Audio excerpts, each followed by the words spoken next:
Assalamualaikum warahmatullahi wabarakatuh.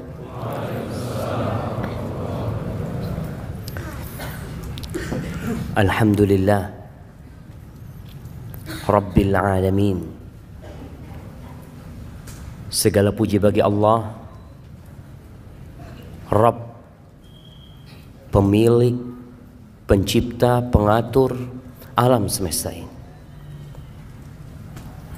Indonesia hanya bagian kecil dari kerajaan Allah Azza wa Jalla. Bumi tempat kita berdiri di atasnya itu milik Allah Azza wa Jalla. Allah menciptakan bumi ini untuk satu tujuan, tapi banyak manusia yang lupa dengan tujuan tersebut. Dia sibuk berlari, dia sibuk berkejar-kejaran, mencari sesuatu yang kalau didapat dia tinggal. Wabihi nasta'in ala umurid dunya waddin. Dan dengannya kita minta pertolongan. Kepada Allah kita minta pertolongan dalam menghadapi urusan dunia kita dan urusan agama kita. Ana punya banyak masalah dalam kehidupan ini, baik dalam urusan ibadah ana, dan ana juga punya masalah dalam urusan dunia ini. Bersama rekan-rekan kita, teman-teman kita, ada yang punya masalah sama atasannya, sama perusahaannya, urusan dunia. Kepada siapa kita meminta pertolongan? Kepada yang punya bumi ini, Allah Azza wa Jalla.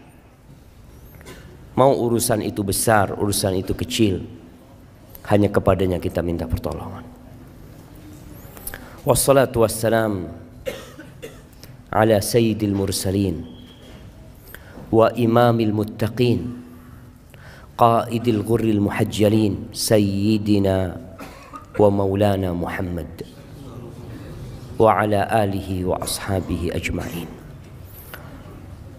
Salawat dan salam semoga senantiasa tercurahkan untuk penghulunya para utusan Allah, untuk imamnya orang-orang yang bertakwa, untuk yang termulia di antara umat manusia yang kelak menjadi pemimpin di padang mahsyar untuk orang-orang yang beriman, baginda Nabi kita Muhammad sallallahu alaihi wasallam, yang hari ini hari Jumat jemaah, harinya bersolawat buat Nabi alaihi salatu wassalam. Sebelum matahari terbenam nanti, antum sekarang ini lagi ribut urusan apa? Urusan ngitung. Urusan ngitung.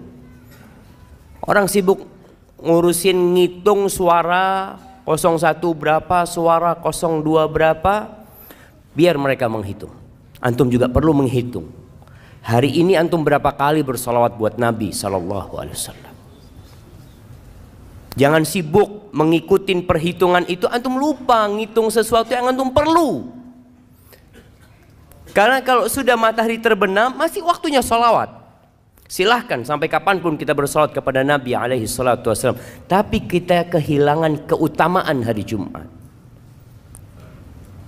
yang merupakan sayyidul ayyam, khairu yaumin tala'at fihi syams. Sebaik-baiknya hari yang terbit matahari pada waktu itu yaumul Jum'ah, hari ini syama.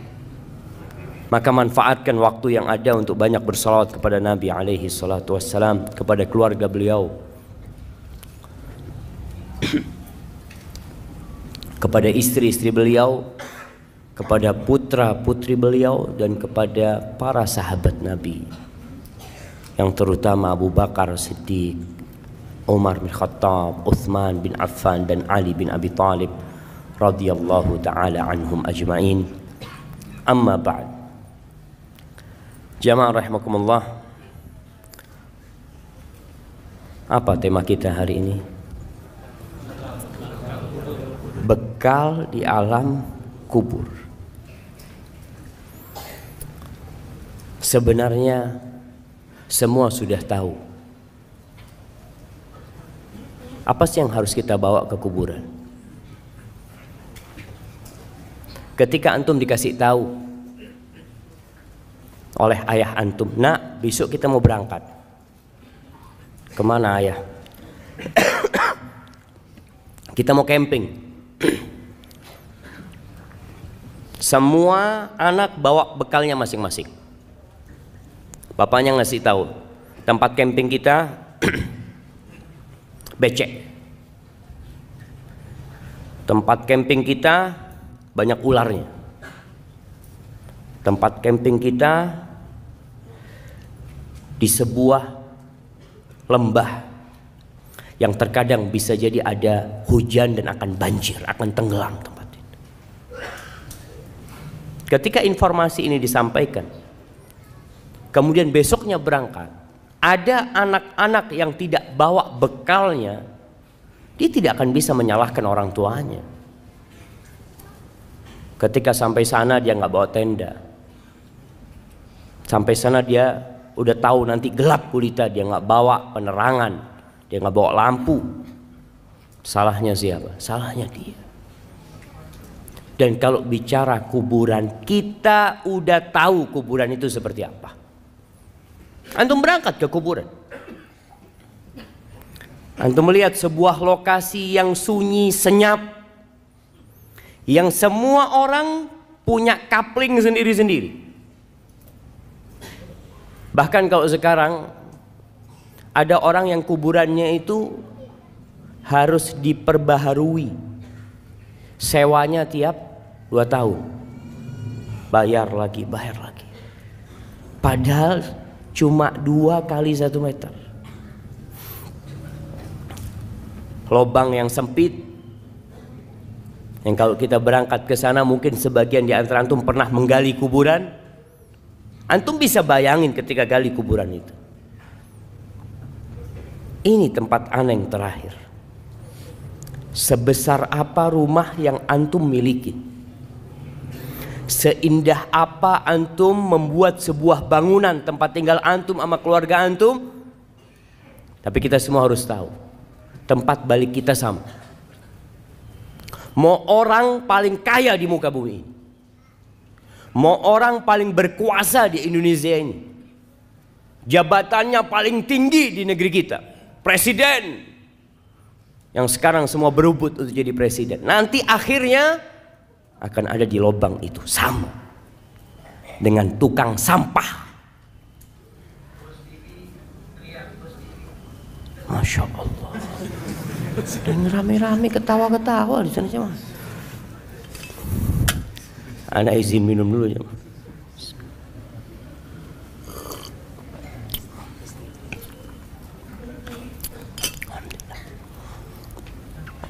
Orang yang paling kaya, yang naik Mercy, naik mobil paling mahal, nanti sama dengan orang paling miskin. Dia akan ada di tanah sana. Itu kuburan. Nggak ada yang nemenin, sama. Orang kaya mati, akankah ada ajudan dia yang ikut tinggal di kuburan? Yang mati umpamanya jenderal bintang 4, anak buahnya 3, ajudan. Ketika dikuburkan, adakah satu yang setia sama dia? Komandan, anak akan tetap ada di sini. Bohong. Sama. Semuanya sama. Di malam hari kita biasanya kalau lagi kesepian kita bisa cari teman. Tapi antum akan sendirian. Teman-teman antum akan melanjutkan perjalanan ini. Dan suatu hari langkahnya akan berhenti dan ikut bersamamu di alam kubur sana. Jamaah rahimakumullah. Kalau kita melihat dahsyatnya kuburan, walaupun kalau kita melihat dari luar biasa-biasa aja sih Ustaz. Seorang tabi'in yang bernama Ubaid ibn Umair, dia pernah berkata, innal qabra la yaqulu, kuburan itu akan berbicara. Kita tahu bahwasanya jari-jari kita akan berbicara. Tempat-tempat sholat kita akan menjadi saksi. Kata Ubaid bin Umair mengatakan, innal qabra la yaqul ya ibna Adam. Dia akan mengatakan kepada anak Adam, wahai anak Adam, madza a'datta li? Apa yang sudah engkau persiapkan untuk aku? Alam ta'lam anni baitul ghurbah. Apakah engkau enggak tahu aku ini rumah pengasingan? Wa baitul wahdah, rumah tempat sendirian engkau di sini nantinya. Wa baitul akala wa baitud dud, tempat serangga-serangga, tempat cacing, segala macam. Ini loh kuburan. Dia ngasih tahu sama kita apa yang kau persiapkan. Kalau kita lihat manusia sibuk membangun rumahnya, kamarnya, jangan rumahnya, dia punya rumah, oke biasa rumahnya, dia punya kamar, dia hiasin, dia bikin keramik khusus, dia pasang wallpaper, tiap tahun diganti wallpapernya, dia pasang AC, karena dia ingin nyaman di situ. Dan kuburan udah kasih tahu, aku ini tempat sendirian, nggak ada siapa-siapa engkau di sini. Engkau persiapkan apa yang kau persiapkan untuk sendirian di sini? An Abdullah bin Ubaid ibn Umair qal, ini anaknya Ubaid bin Umair mengatakan, balagani, telah sampai kepada aku, annal mayyit yuq'adu fi hufratihi, bahwasanya seorang mayit itu didudukkan di kuburannya dan dia mendengar suara orang-orang yang mengantarkan dia pulang. Masya Allah. Mati lampu. Switching arus.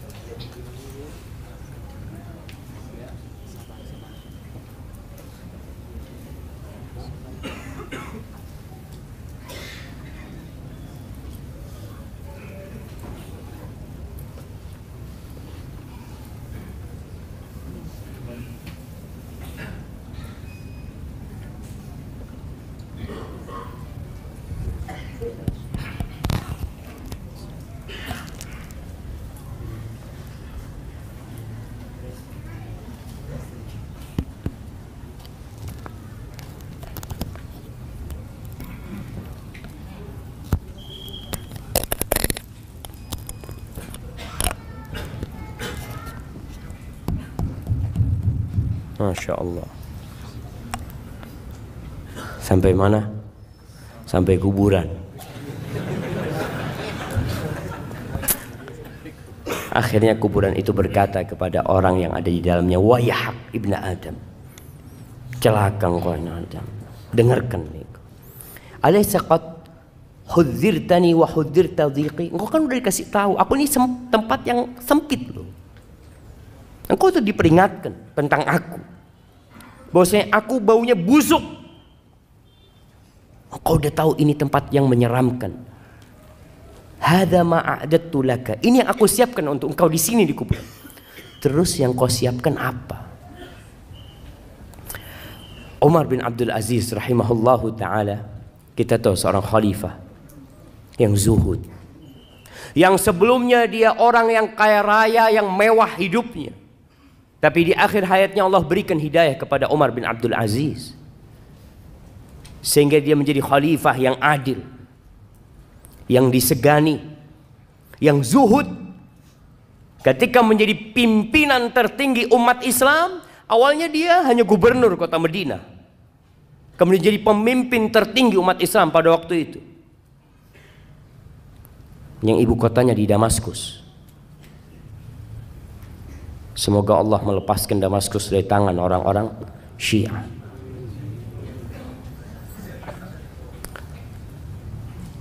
ketika dia jadi khalifah, dia pernah berkata kepada pejabat-pejabat negara yang biasa duduk sama dia. Dia mengatakan kepada salah satu di antara mereka, "Ya fulan, laqad bittul laylah." Aku tadi malam bermalam atafakkar fil qabri wa sakinihi. Aku bertafakkur, memikirkan tentang kuburan dan orang yang tinggal di kubur. Innaka law ra'aital mayyit ba'da thalathin fil qabr. Engkau kalau melihat kondisi mayit setelah 3 hari di kuburan, lastauhashta min qurbihi ba'da tulil unsi minka binahiyatihi. Engkau akan ketakutan untuk dekat sama orang itu setelah 3 hari. Padahal ketika hidup engkau kepingin dekat sama dia, duduk sama dia. Tapi setelah dia mati 3 hari, bongkar kuburannya, akan tercium aroma yang begitu menyengat. Mungkin akan melihat belatung-belatung yang ada. Engkau tidak akan lagi mau dekat sama dia. Padahal dulu teman baikmu dia. Wala ra'aita baitan tajulu fihil hawa. Engkau akan melihat sebuah rumah yang penuh dengan binatang-binatang, dengan serangga-serangga. Wa yajri fihi sadid. Akan ada nanah yang mengalir. Wa takhtarikud didan, dan cacing itu, ulat itu keluar masuk, belatung keluar masuk dari tubuh dia. Ma'a taghayyurir raiha, dan aromanya yang tidak nyaman. Wa balal akfan, kafannya juga sudah rusak. Ba'da husnil hay'ah, padahal sebelumnya rupa dia bagus. Wa tibir rih, aromanya wangi. Wa naqa'is thawb, biasanya kalau datang bajunya bagus orang ini. Datang kajian kita tahu, Masya Allah bajunya bagus, bisa duduk di sampingmu. Setelah mengatakan itu Umar bin Abdul Aziz, dia pingsan. Pernahkah antum memikirkan kuburan itu? Rasulullah sallallahu alaihi wasallam dalam hadis riwayat Tirmizi mengatakan, "Ma ra'aitu manzaran qat illa wal qabru afdha minhu." Tidak pernah aku melihat sebuah pemandangan melainkan kuburan itu lebih menyeramkan dari semua yang kau lihat. Ya, kita harus mempersiapkan diri. Semuanya bakal mati, itu sebuah kepastian. Kullu nafsin dha'iqatul maut. Semua yang bernyawa pasti mati. Mau sehat, mau sakit. Jangan antum memikirkan bahwasanya antum belum waktunya. Nggak usah, ana sehat saat. Alhamdulillah. Kira-kira kapan antum mati? Wallahu a'lam. Tapi masih lama kayaknya. Antum ada orang lagi fitness, mati di tempat fitness. Ada orang lagi nyanyi, yang dia mungkin berpikir akan tobat di akhir umurnya, mati di atas panggung dia. Ada seorang yang menjadi biduan, antum pernah lihat? Jangan lihat tapi. Nah, ada seorang biduan, anak nggak ngelihat, anak baca. Bener. Ada seorang biduan yang nyanyi bersama ular kobra. Digigit mati di atas sana. Anak yakin dia nggak memikirkan akan mati di tempat itu. Dia ingin mati dalam kondisi yang baik. Dia ingin mati dalam kondisi sedang kajian. Semua orang, insya Allah yang fitrahnya masih baik, ada keinginan untuk berubah dan mati husnul khotim. Semua ingin. Tapi siapa yang tahu jemaah? Maka ketahui tidak ada pemandangan yang lebih menyeramkan kalau antum memikirkan lebih dari kuburan. Wallahi jemaah. Suatu hari ada orang menjumpai Umar bin Abdul Aziz. Dia masuk ke tempatnya Umar bin Abdul Aziz. Dia heran melihat wajah Umar bin Abdul Aziz. Sudah kurus ya.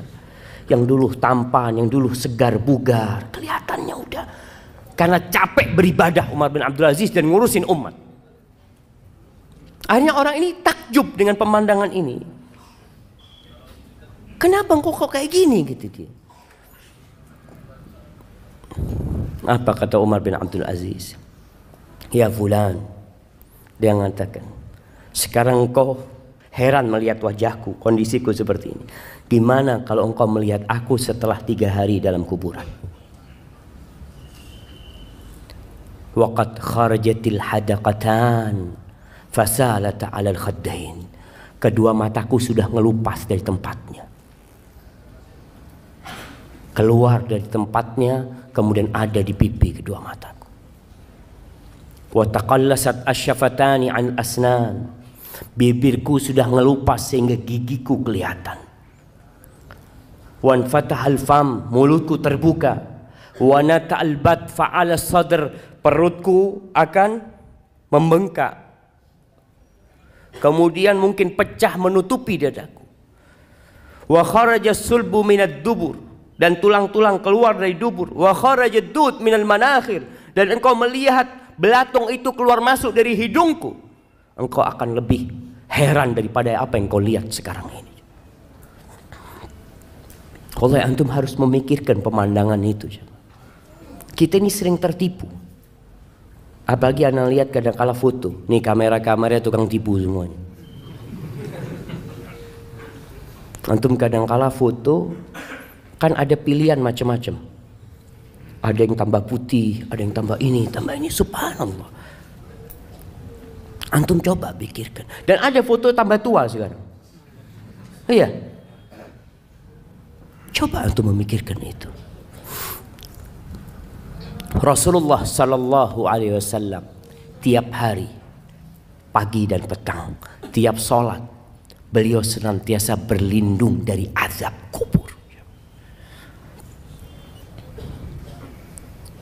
Beliau mengatakan, Allahumma inni a'udzubika min azabil qabr wa min azabi jahannam wa min fitnatil mahya wal mamat wa min syarri fitnatil masihid dajjal.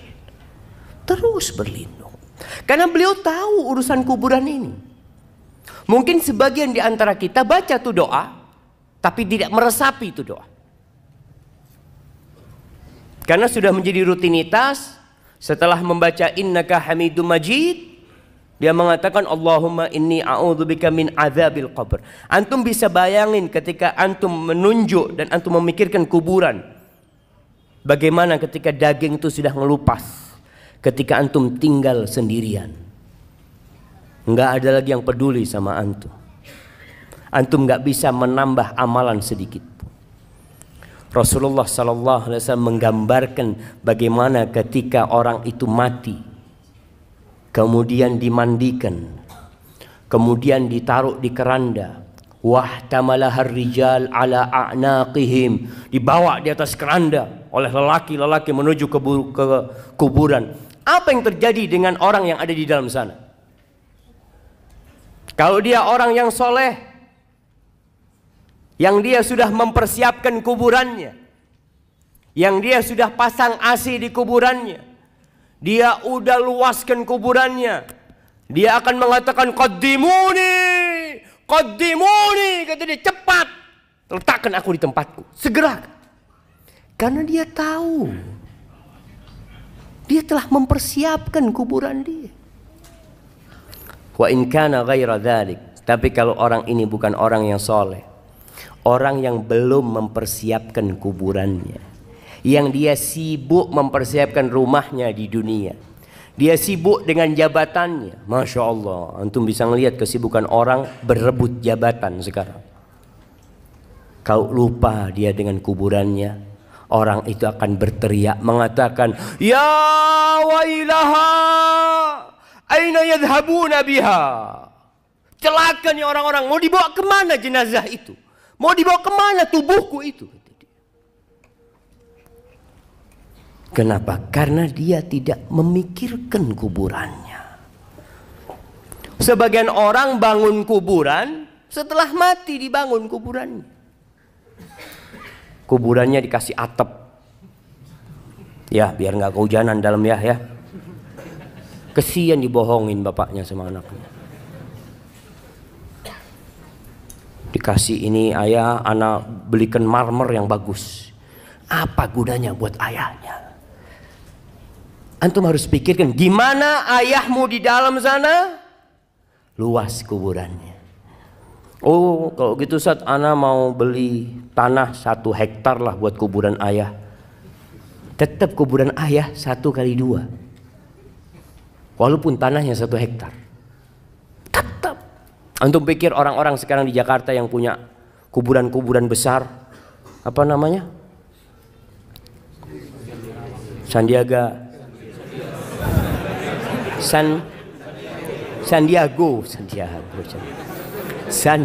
Hill. Nah, antum katanya Masya Allah rumahnya luas, besar. Pertanyaannya, dia dikuburkan berapa besar tempat dia? 1x2 tetap, sesuai dengan jasadnya. Pikirnya kalau dikasih luas gitu, dia malam bisa keluar gitu ya. Masya Allah, anak bisa jalan-jalan. Nggak ada jamaah. Manusia terlena jamaah. Allah menyebutkan hal itu. Alhaakumut takatsur hatta zurtumul maqabir kalla sawfa ta'lamun thumma kalla sawfa ta'lamun kalla law ta'lamuna ilmal yaqin la tarawunnal jahim thumma la tarawunnaha 'ainal yaqin thumma la tus'alunna yawma idzin 'anil na'im. Manusia ini terlena, lupa dengan masa yang akan datang. Dia sibuk dengan masa dia sekarang ini. Dia sakit ke dokter, hatinya sakit nggak diobatin. At-takatsur, banyak-banyakan harta.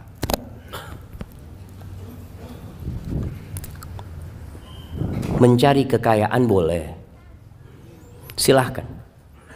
Antum bekerja, mencari dunia tapi untuk akhirat. Namun yang namanya takatsur ini akan sampai suatu titik antum itu sudah nggak butuh sama duit. Antum kalau buka berangkas besi antum lihat rekening antum sudah cukup sampai umur antum 100 tahun. Tapi kenapa terus cari duit? Kalau orang berpikir cukuplah, ana mau istirahat, mau beribadah. Duitnya ini cukup, ana punya duit 1 triliun. Kira-kira cukup buat berapa tahun 1 triliun? Kalau tiap bulan antum habis 1 miliar, anggap 1 miliar antum. 1 tahun 12 miliar. 10 tahun 120 miliar. Cukup lah. Berapa tahun jemaah? 80 tahun kira-kira. Nah, antum sekarang umurnya sudah 60 tahun. Antum coba mikir, cukup sudah. Tapi orang itu alhaakumut takatsur. Terus bermewah-mewahan. Berbanyak-banyakan harta. Boleh antum jadi orang kaya. Dan ana harap semua yang di masjid ini jadi orang kaya, tapi bertakwa. Dia capek dari pagi sampai sore cari fulus, kemudian dia pasang keramik di dalam kuburannya. Ya dengan amal soleh jamaah. Jangan antum pasang keramik sekarang ya anak udah cukup. Aduh kayaknya kurang bagus. Boleh pasang TV di sana. Antum kalau orang soleh kuburannya itu maddal basar. Kita itu senang nonton jemaah, senang melihat yang indah-indah. Allahu Akbar. Anak kadang kala pegang HP sama anak-anak, melihat tempat-tempat yang indah. Ya Allah, bagus banget. Nanti antum di kuburan, itu akan dibukakan jendela. Antum bisa melihat surga Allah Subhanahu wa taala. Datang aroma-aroma yang wangi jemaah. Kalau antum mempersiapkan untuk itu jemaah.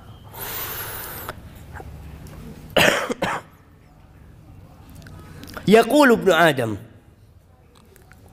anak manusia ini berkata, mali, mali, mana hartaku, mana hartaku? Engkau tahu hartamu itu yang mana? Ma akalta, yang engkau makan kemudian menjadi kotoran, itu hartamu. Wa ma labista fa ablait. Kalau bicara yang kita miliki itu yang kita pakai, kemudian dia jadi usang. Wa ma tasaddaqta fa abqait. Dan yang engkau sedekahkan lalu ini yang kau simpan. Ini jamaah. Kalau bicara harta yang milik antum itu, antum coba sekali-kali ke kuburan lihat berapa fulus ana yang sudah taruh sini ya. Yang ada di brankas besi, yang ada di ATM antum, itu bukan milik antum. Bisa jadi milik antum, bisa jadi milik orang lain. Maka kenapa kita dianjurkan untuk ziarah kubur? Karena mengingatkan kepada akhirat, mengingatkan kepada kematian, sehingga antum bisa siap-siap.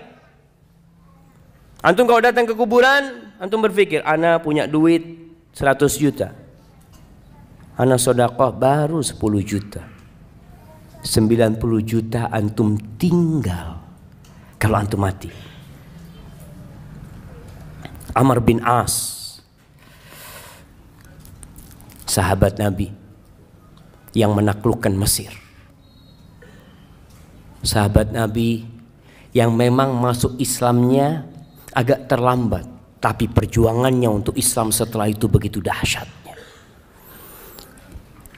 Imam Muslim meriwayatkan dari Ibn Syamasa al-Mahri, seorang tabi'in. Ibn Syamasa mengatakan hadarna Amr ibn al-As wa huwa fi siyaqatil maut. Kita pernah menghadiri Amr bin As di rumahnya. Amr bin As dalam kondisi dia mau mati sudah, naza sudah. Fahawwala wajhahu ila al-ha'id yabki tawilan. Ini sahabat Nabi.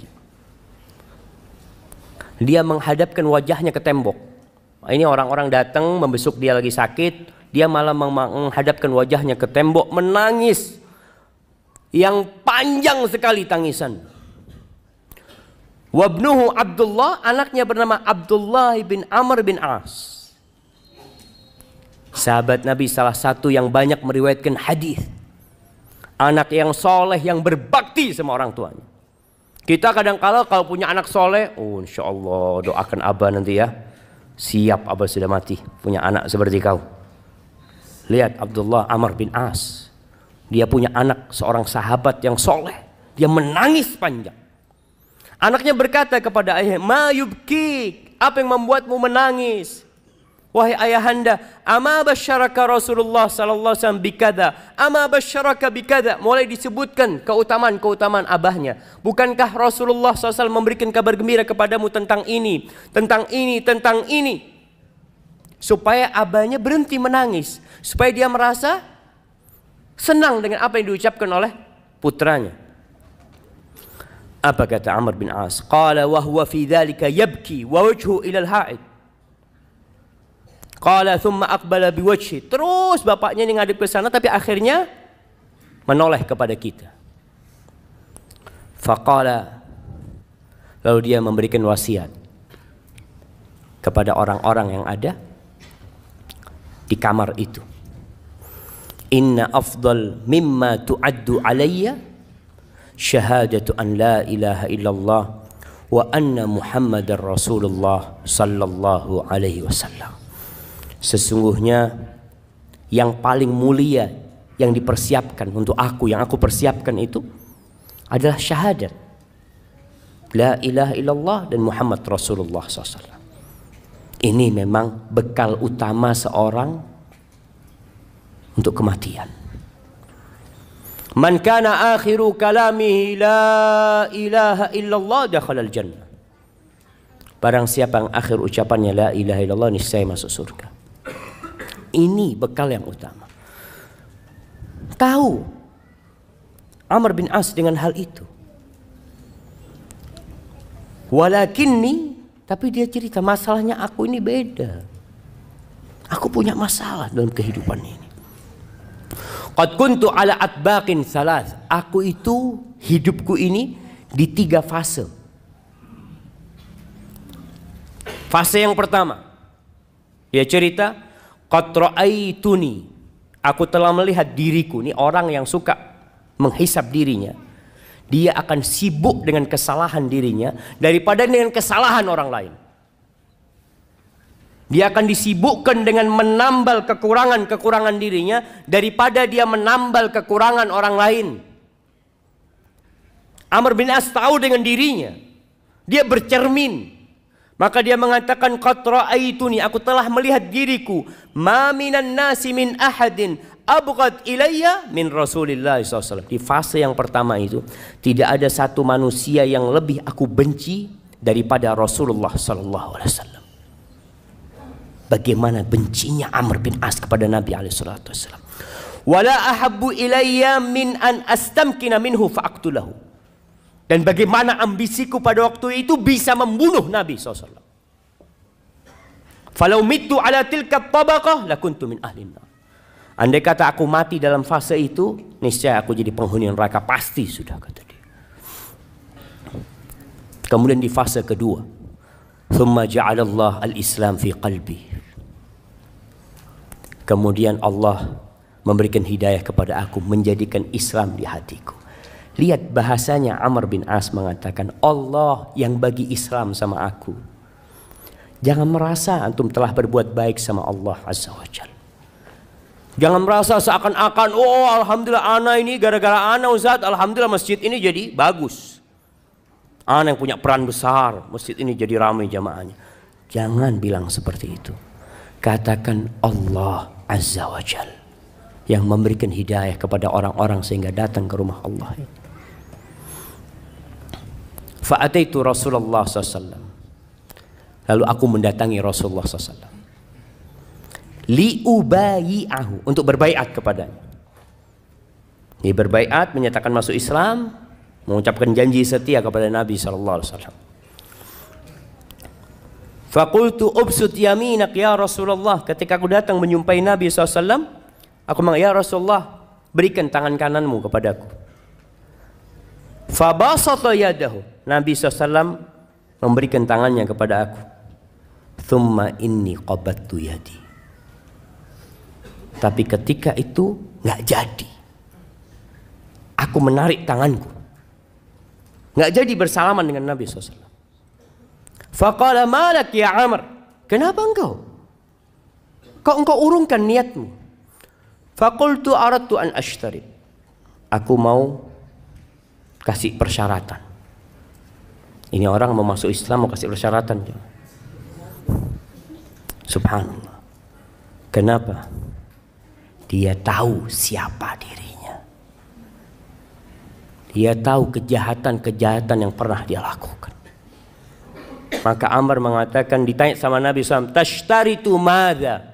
Apa syaratmu? Kata Amr bin As, ashtaritu an yughfara li. Syaratnya diampuni dosa-dosaku. Syaratnya diampuni dosa-dosaku. Karena Amr bin As berpikir, kalau aku masuk Islam tapi dosaku yang masa lalu, yang aku ingin membunuh Nabi SAW tidak diampuni, apa gunanya aku masuk Islam? Maka ketika orang masuk Islam, hendaklah masuk Islam dengan berpikir tentang agama Allah ini. Jangan merasa sekali lagi berbuat baik kepada Islam, tapi Islam yang telah memberikan kebaikan kepada kita. Lalu Nabi SAW mengatakan kepada Amr,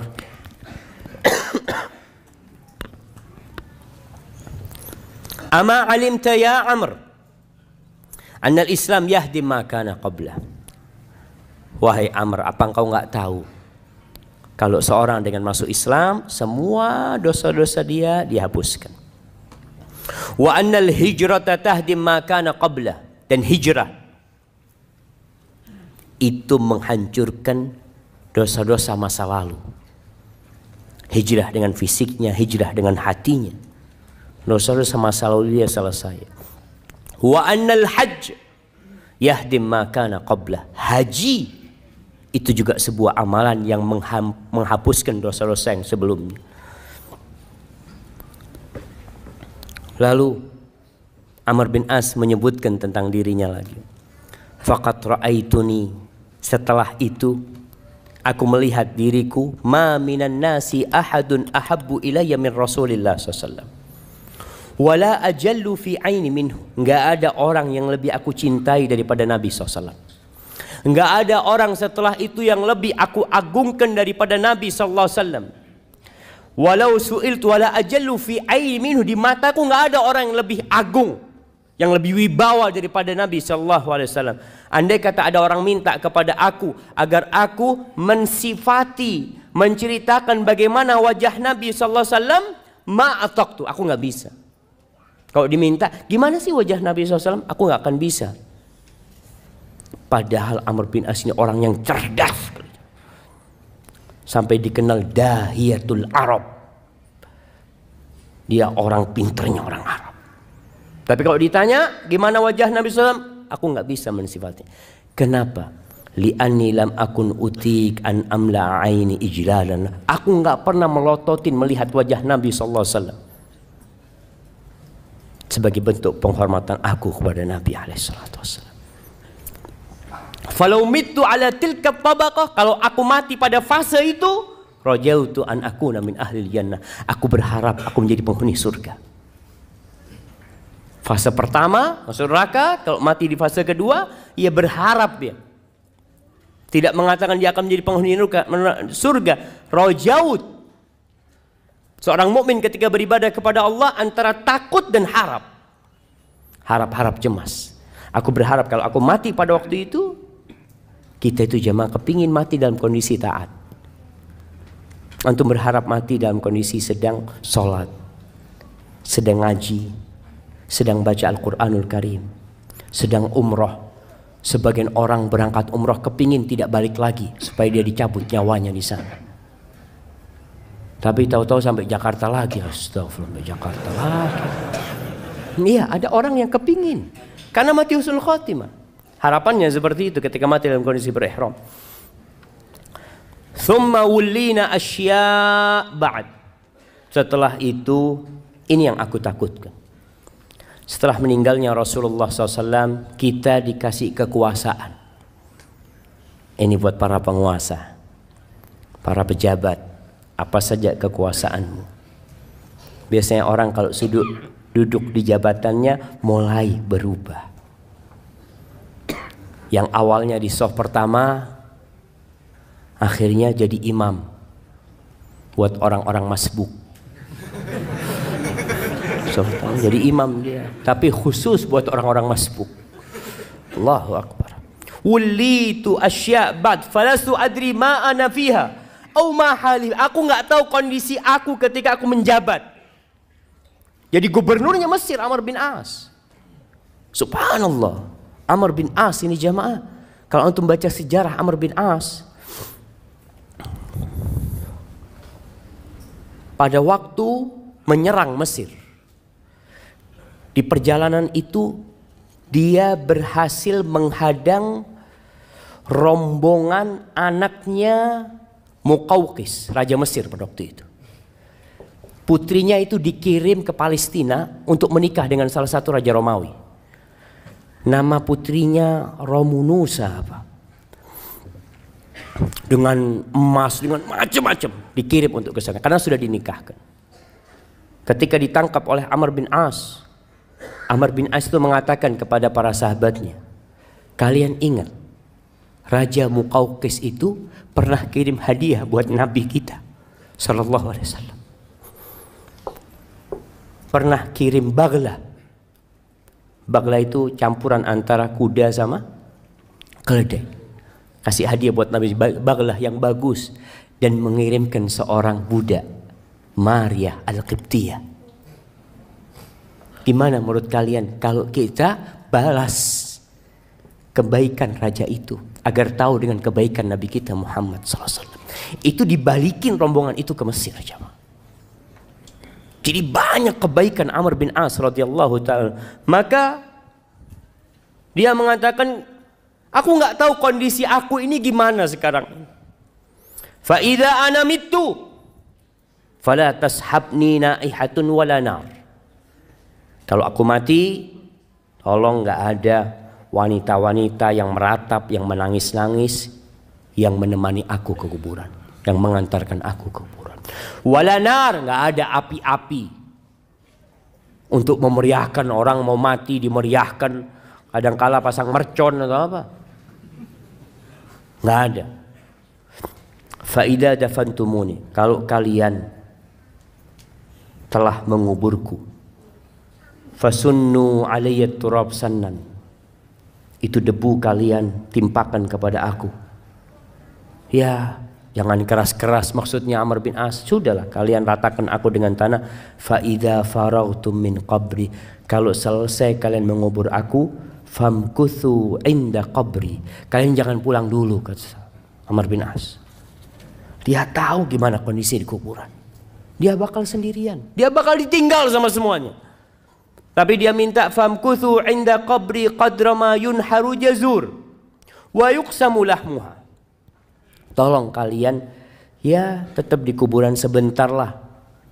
Seperti orang menyembelih onta kemudian membagikan daging-daging. Ya berapa menit kalian tetap di sana. Fa inni asta'nis bikum, supaya aku tidak merasa kesepian. Dia takut ditinggal. Hatta a'lam madza uraji bihi rusul rabbi, sehingga aku tahu bagaimana aku menjawab pertanyaan-pertanyaan mungkar dan nakir. Ahibati fillah, orang ketika mati itu diikutin oleh 3 hal. Yatba'ul mayyit salas. Apa yang ikut ke kuburan jemaah? Siapa yang mau jawab? Harta, keluarga, amal. Hartanya gimana? Hartanya ikut. Oh, gimana hartanya? Siapa yang tahu? Harta yang ikut ke kuburan? Hartanya ikut pulang, keluarganya ikut pulang, dan amalnya ikut. Iya, hartanya. Apa yang ikut ke kuburan? Fulusnya ikut gitu ke kuburan. Di luar gerbang. Oh, mobilnya mungkin di luar gerbang. Nggak sampai ke kuburan. Bahkan kalau orang-orang kafir kan ikut di kuburan. Kalau orang kafir mobilnya masuk kuburan juga. Barakallahu fikum. Nah, para ulama ketika berbincang harta kok bisa ikut sih? 3 yang ikut. Yarji'u isnan wa yabqa wahid. Yang 2 balik ke rumah, yang 1 tinggal sama antum. Yatba'uhu ahluhu. Keluarganya ikut, jelas kalau keluarganya ikut. Ingat perempuan-perempuan, ana masih ngelihat di daerah Jabodetabek ini, kalau ngubur jenazah perempuan-perempuan itu ikut ke kuburan. Nggak usah lah antum anti bagi perempuan tinggal di rumah. Rasulullah SAW pernah melihat wanita-wanita di jalan ke kuburan. Ditanya sama Nabi SAW, kalian ikut memandikan jenazah? La. Kalian ikut mengangkat jenazah? La. Kalian ikut ngubur jenazah? La. Irji'na ma'zurat, kalian pulang bawa dosa. Ngapain kalian ke kuburan? Kalau ternyata kalian tidak ngapa-ngapain di sana, yang ada nangis-nangis ya di kuburan, akhirnya pingsan, orang nggak ngurusin jenazahnya, ngurusin istrinya ini. Apalagi kadangkala, subhanallah, perempuan ini jamaah. Moga Allah memberikan hidayah kepada perempuan-perempuan. Dan kepada antum juga semua, pada kita semuanya. Anak kadangkala, Allahu a'lam, Allah yaghfir lana dzunuban, melihat perempuan di kuburan itu masih pakai lipstik. Astagfirullah, mau ke kuburan pakai lipstik jemaah. Kadangkala maka keluarganya ikut, anaknya ikut, pamannya ikut, keponakannya ikut, masya Allah. Sebagian anak ya, nasihat anak buat anak yang tinggal di luar kota, kalau orang tuanya meninggal dunia, suruh kuburkan segera tanpa nunggu antum.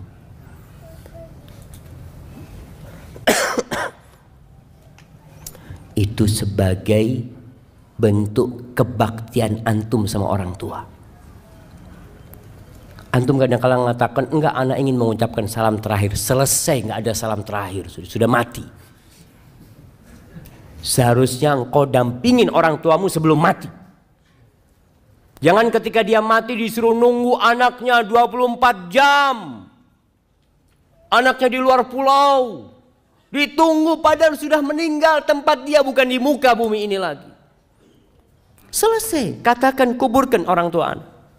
Engkau gimana? Nggak apa-apa, yang penting orang tua anak sampai ke tempatnya. Engkau datang, kemudian engkau datang ke kuburannya, boleh sholat jenazah di atas kuburan. Sholatin di atas kuburan. Nggak harus nunggu antum. Keluarganya ikut. Wa malu, hartanya ikut. Ulama ketika berbincang tentang hartanya yang ikut ini, mengatakan ini dulu itu ada budak. Budak itu harta, di mana diperjualbelikan, sehingga budak-budaknya pada ikut menguburkan. Tapi juga ada yang ke kuburan naik kendaraan mungkin. Ada yang dinaikkan kereta atau apa ke kuburan. Mungkin kalau sekarang pakai mobilnya ikut. Dan yang ketiga, bisa jadi dia diikutin sama hartanya karena dia orang kaya. Antum lihat kalau orang kaya mati, Masya Allah, kuburannya itu rame, masjid rame. Sampai pernah ada seorang jemaah cerita temen nih, nggak tahu di Bekasi atau di mana. Dia cerita ada salah satu ikhwan meninggal dunia, disolatkan di sebuah masjid, rame yang nyolatin jemaah. Salah satu jamaah masjid tanya, ini orang kaya dari mana yang mati? Kenapa Pak katanya? Iya berarti kan bisa ngasih amplop kepada semua yang sholat itu.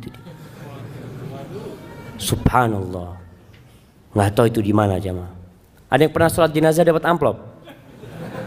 Ada yang pernah? Angkat tangan. Mana jamaah? Dapat berasan tuh. Masya Allah. Kasih kesini. Jadi ngambil berasnya di mana tuh?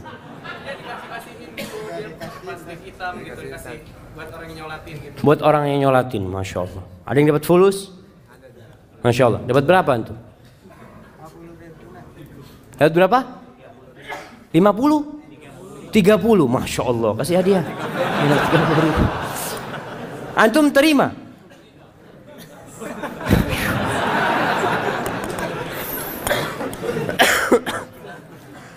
Iya, tadi ketika orang kaya raya banyak yang nyolatin karena dia orang terhormat di kampungnya, ikut. Tapi selesai itu pulang. Wa yabqa wahid. Yang tinggal di kuburan itu tinggal satu, yaitu amalan dia. Ketika orang-orang pergi, amalan itu akan datang sama dia. Kalau dia orang soleh, amalan itu datang dalam wujud seorang manusia yang tampan, wajahnya indah, pakaiannya bagus. Dia perlu teman di kuburan sana.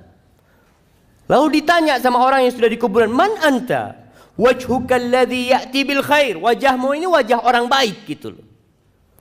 Dan bajumu baik, kata dia. Kata orang ini, ana amaluka saleh. Aku amal solehmu, kata dia. Kemudian kuburan yang sempit itu yumaddulahu maddal basar. Dibentangkan sepanjang mata memandang, lebih luas daripada rumah dia di muka bumi. Kalau orang punya rumah, ya rumahnya masih tertutup tembok, ya, tapi di kuburan sepanjang mata memandang luas dia.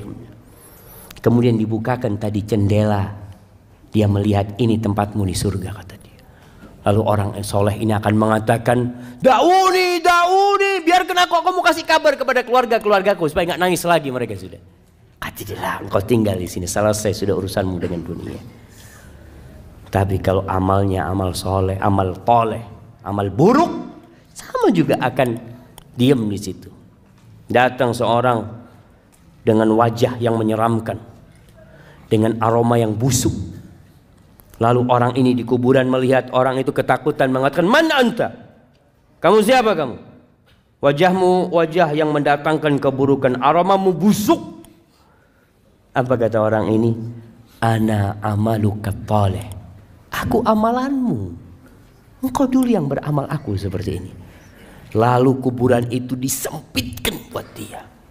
Dan dibukakan jendela menuju ke neraka.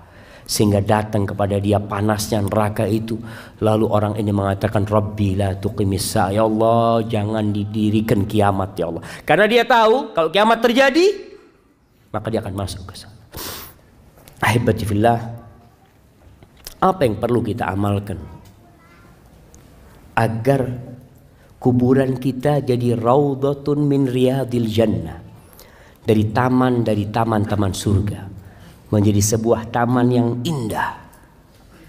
Selama kita hidup kita harus mempersiapkannya.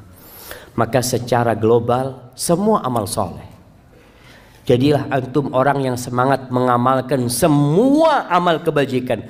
La tahqiranna minal ma'rufi syai'an.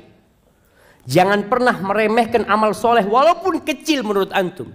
Walau antalqa akhaka biwajhin taliq, walaupun engkau hanya berjumpa dengan saudaramu dengan wajah yang berseri-seri. Ini buat teman-teman yang udah ngaji. Antum setelah ngaji itu seharusnya senyum antum lebih banyak kepada tetangga, kepada rekan-rekan antum, supaya masyarakat di kampung itu merasakan antum nih jadi baik sekarang setelah hijrah. Jangan cuma pasang jenggot terus matanya mulai melototin. Nah ini kayaknya masuk neraka. Antum jadi astagfirullah. Antum siapa antum? Maka tunjukkan kepada orang kalau antum orang yang penuh dosa, sehingga antum tawadhu, tidak melihat orang lain, melainkan antum mengira orang itu lebih baik dari diri antum, sehingga antum akan berbuat baik sama orang lain. Senyum, apa saja amal kebajikan. Lihat sampah antum buang, orang kampung jadi lihat antum ini, masya Allah, kalau fulan datang jalan itu bisa bersih. Bawa sapu, nggak apa-apa antum sapu. Ini satu amalan yang mungkin buat antum ringan. Ana masih ingat dengan sebuah cerita di Jogja sana jamaah. Seorang ustadz yang cerita. Ada seorang wanita tua, habis asar itu dia ke musola dekat rumahnya. Di depan musola itu ada pohon mangga atau pohon apalah. Lupa waktu itu satu cerita. Jadi perempuan tua ini datang membawa tongkat yang ujungnya ada pakunya. Dia itu datang ke musola, di halaman musola, dia tusukin itu daun mangga itu, daun apa lupa, ditusukin satu persatu lalu dibuang ke sampah sampai bersih. Remaja masjid bingung sama wanita tua ini. Kenapa wanita tua ini kok nggak bawa sapu aja ya? Disapu kan lebih cepat. Akhirnya suatu hari sebelum perempuan itu datang sama remaja masjid, disapu itu daun, bersih pelataran masjid ini. Wanita tua itu datang, menangis dia jamaah, menangis orang itu. Bingung akhirnya remaja masjid, kenapa ya Allah, apa yang sudah kita lakukan? Ibu-ibu kan seharusnya gembira gitu loh, nggak capek-capek lagi nyapuin gitu kan. Seharusnya jazakallah khair, udah selesai, makasih banyak. Apa kata ibu tua ini? Ana itu dengan setiap daun yang ana ambil itu, ana bersolawat buat Nabi SAW. Mungkin orang nggak tahu jamaah, tapi Allah tahu dengan amalan antum. Kita perlu punya amalan yang tersembunyi, yang tidak ada manusia yang tahu, yang mudah-mudahan itu yang menjadi penerang kuburan kita. Di antara amalan yang bisa membuat kuburan kita penuh dengan keindahan, disebutkan dalam hadis riwayat Muslim dari Salman Al-Farisi bahwa Rasul sallallahu alaihi wasallam mengatakan, ribatu yaumin wa lailatin khairun min siyami syahrin wa qiyami. Seorang yang berjihad di jalan Allah, yang menjaga perbatasan-perbatasan negeri Islam, dia berjaga-jaga di sana, itu lebih baik daripada dia puasa sebulan penuh, qiyamul lail sebulan penuh. Wa in mata ujriya alaihi amaluhu alladhi kana ya'mal. Kalau dia mati dalam kondisi seperti itu, amalan itu akan terus dikirimkan kepada dia pahalanya. wa ujriya alaihi rizku, rizkinya akan disampaikan kepada dia, wa aminal fattan, dan dia akan selamat dari fitnah kubur nanti. Kemudian termasuk yang menyelamatkan dari azab kubur adalah orang yang mati syahid,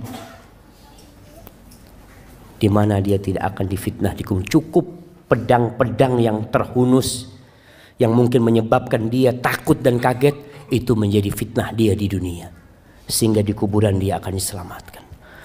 Kemudian membaca sebuah surat yang terdiri dari 30 ayat. Masya Allah. Al-Mulk, Masya Allah, kirimkan ke sana. Kata Nabi SAW, 30 ayat tashfa' li sahibiha hatta ghufira lahu. Ada 30 ayat yang akan memberikan syafaat kepada orang tersebut sehingga orang itu diampuni dosa-dosanya, yaitu suratul Mulk. Dianjurkan dibaca tiap malam. Antum baca suratul Mulk. Ada orang baca surat supaya kaya. Ini supaya anak dapat fulus banyak ini. Ingat, orang yang beramal untuk dunia Allah kasih. Allah kasih. Antum sodakoh untuk sembuh, Allah sembuhkan antum. Boleh, silakan. Tapi jangan cuma minta dunia. Mintalah akhirat, jamaah. Antum baca Quran, yakini dengan setiap huruf itu 10 kebaikan. Kemudian dengan setiap ayat itu seperti antum, Masya Allah, mendapatkan seekor onta yang gemuk. Dan untuk pahala antum di akhirat, insya Allah dunia ini Allah akan berikan kepada antum. Tapi kalau antum minta dunia, ya sudah dikasih urusan dunia, akhirat nggak dapat apa-apa. Karena antum memang hanya meminta dunia. Maka berusaha untuk memperbanyak amal soleh. Ziarah kubur. Sekali-kali antum datang ke kuburan, sehingga antum di sana bisa berpikir, apa yang sudah ana persiapkan, sudah berapa banyak bekal antum. Antum jangan berbangga dengan tubuh antum yang indah, yang perempuan, yang kadangkala selalu memoles wajahnya. Ingat, nanti kedua matamu akan keluar dari matamu. Pipimu yang indah akan lobang berisi belatung. Perutmu semua juga akan penuh dengan kotoran. Hingga hal itu membuat kita mempersiapkan diri apa yang akan kita lakukan. Karena Rasul sallallahu alaihi wasallam mengatakan, "Aktsiru dzikra hadhimil ladzat." Kalian banyak-banyak mengingat pemutus kelezatan. Pemutus kelezatan, yaitu kematian. Hadza wallahu a'lam bishawab. Itu yang bisa saya sampaikan pada kesempatan kali ini. Semoga mendorong kita di bulan Sya'ban ini untuk banyak-banyak beramal soleh, untuk bertobat kepada Allah atas dosa-dosa yang kita lakukan. Baik.